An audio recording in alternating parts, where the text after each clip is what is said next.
En 1956, Jacques-Yves Cousteau, fameux explorateur sous-marin très connu, et Jean de Wouters, ingénieur belge spécialisé dans les inventions sous-marines, collaborent pour faire fabriquer et vendre un appareil qui deviendra un classique de l'histoire photographique, le Calypsophote.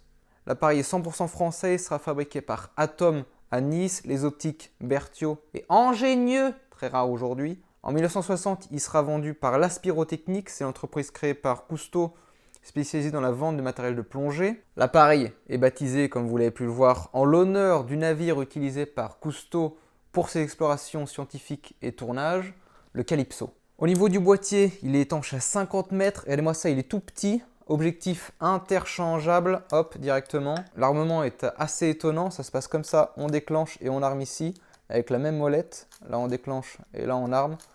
Donc ça c'est du jamais vu sur les matériels argentiques. Mais le problème c'est que le boîtier est trop cher à faire fabriquer en France, ce qui poussera la Spirotechnique à contacter un constructeur japonais, Nikon, pour leur proposer de fabriquer l'appareil. Ça tombe bien, la marque est en plein développement pour un caisson étanche pour leur modèle phare du moment, le Nikon S2, mais celui-ci est trop cher et encombrant à produire. Ils abandonneront donc le projet pour se concentrer sur ces appareils, qui deviendront ensuite une des séries les plus folles de chez Nikon, les Nikonos. En 1963, Nikon rachète les droits à Jean de Wouters et ils sortent le Nikonos 1, série qui durera jusqu'en 1996 pour finir par l'exceptionnel Nikonos RS avec toute sa gamme d'optiques et accessoires.